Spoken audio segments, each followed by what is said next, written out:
Hello everyone, you're welcome to another tutorial on Sew with Abby channel. In today's video, I'll be sharing the sewing process of this beautiful corporate dress. If this is what you would like to see, then keep watching. Let's get into the video.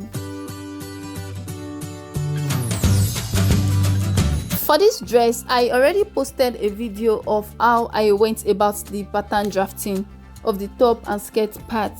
If you are yet to see it, the link is in the description box. You can go ahead to watch it so you have a proper understanding of how we got here. This is the top part of the dress and I have gone ahead to cut each of the pattern on my fabric.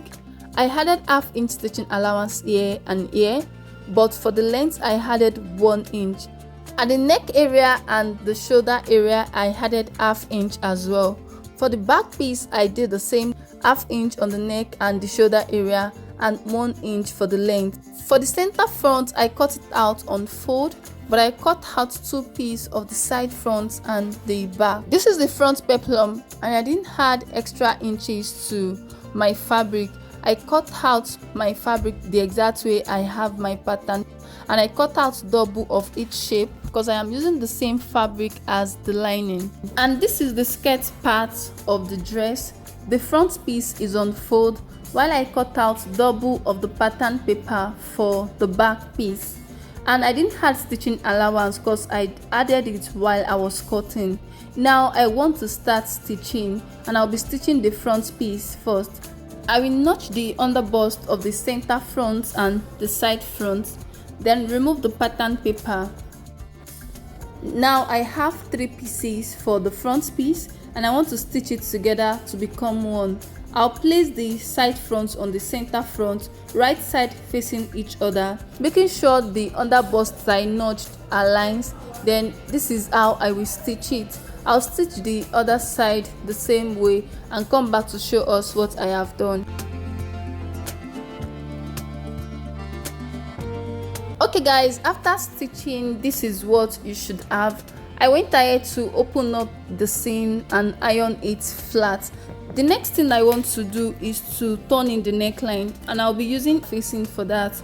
Go ahead and make use of lining if you want, and you must have stitched the pieces of your lining together as well. Now this is the piece I want to make use of and it is on fold. I'll place the front piece on it, then trace out the neckline. Afterwards, I'll determine the length I want it to have.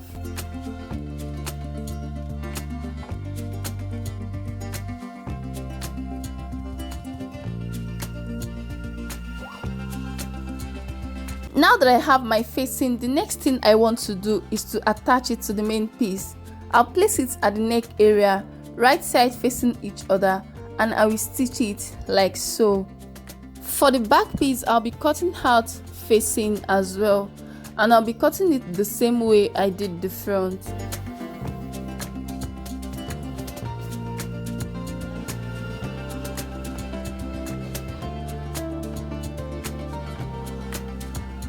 Then I'll place it at the neck area, right side facing each other. Head over to the sewing machine to stitch using half-inch measurements. After stitching the facing, I turned it in and hem it down only at the neck area. For the shoulder areas, I'll be using the hemming gum after joining the back and front shoulder together. I also turn in the facing of the back neckline and then use hemming gum to hold it down. The next thing I want to do is to hold that. I already used iron to form gator line where the dart will be. Now I want to measure the length and the width. The length I'm using is 6 inches, while the width is ½ inch. And this is how I'm going to stitch it. After stitching this piece, I'll stitch the second piece as well. After stitching the dart, this is what I have. Now I'm going to set this aside to work on the skirt part. The first thing I will do here is to hold that. Although while drafting my pattern, I didn't add that allowance. But since the seam allowance I added is much, I added 2 inches as seam allowance, which I might later trim off. I decided to hold that, and I already notched where my dart will be. I used my bust pan divided by 2, which is also the nipple to nipple measurement. and I measured it from the center fold of the front piece. The length I want to make use of is 5.5 inches, while the width is ½ inch, and this is how I will stitch it. I will stitch the second side as well as the back. After holding the dart, this is what the front looks like, and this is what the back looks like as well. The next thing I want to do is to attach the top and the skirt parts to form our dress, but first I need to work on the front peplum. I'll head over to my sewing machine now to stitch this round. Remember, I mentioned earlier that I cut double of each shape because the second one will serve as lining. After stitching, I turned each of these right out and gave it a good press. The next thing to do is to attach this to the front piece of our skirt.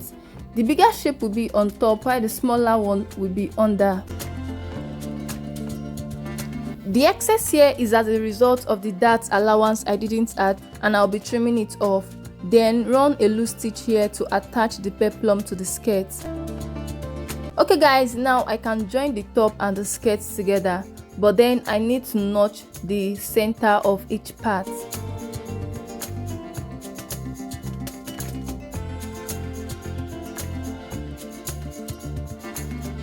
Next, I'll place the top on the skirt, right side facing each other, making sure the notched parts align.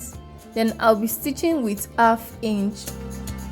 For the back, I'll be doing the same thing, but this time I'll make sure the dart lines of the top and the skirt aligns before I stitch, and I'll be stitching with ½ inch as well. After stitching, I have this. You can see our dress is gradually coming to shape, and this is what the back looks like. The dart lines align perfectly well. The next thing I want to do is to stitch the back panels together and also mark where my zipper will be. From the top, I'll mark 22 inches. Yeah, that is where my zipper will stop, and from that point I'll mark 1 inch all the way to the hem. Then connect the lines together. Afterwards, I'll come to the waist and mark 1 inch, and this is how I'll be fixing my zipper. It will be in a slant form. For free movement, I want this dress to have sleeves, so from the hem I'll come up by 7 inches. That is for the slit, and then I'll be stitching right here to this point. Then I'll be using pins to close up this zipper allowance because I don't have a zipper to fix yet, or you can just run loose stitch to close it up, and when you're ready to fix your zipper, you lose the stitch. Okay guys, I'm done closing this part up and I've used my pins. The next thing I want to do is to join the shoulder together. I will place the front piece on the back piece, then come to the shoulder and flip the piece of the front facing backwards. Just watch me. If you use lining, you are going to be doing this the same way. I'll be stitching using ½ inch measurements, then I'll stitch the second shoulder as well, and after stitching the shoulder, I'll be closing up the sides using my body measurement. After stitching the shoulder and closing up the sides, the next thing to do is to fix our sleeve. This is the sleeve, and I added stitching allowance to my fabric.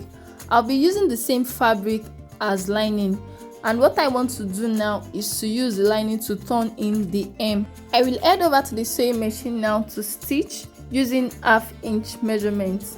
Okay guys, after stitching, I turned in the lining and I ironed it flat. I also went ahead to notch the center of the top. Next is to attach it to our dress. The sleeve will stop 1 inch before the end of the armhole.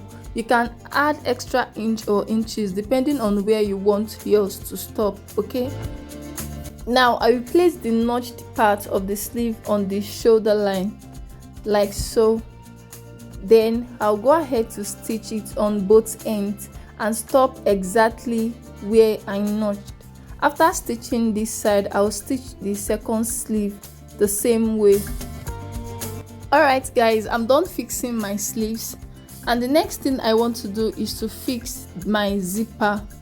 and after fixing my zipper, I will hem the down part. And this is the final look of the dress. Thanks for watching, guys. I hope you find this tutorial helpful. Kindly give this video a thumbs up, and if you are yet to subscribe to this channel, kindly subscribe. See you in my next one.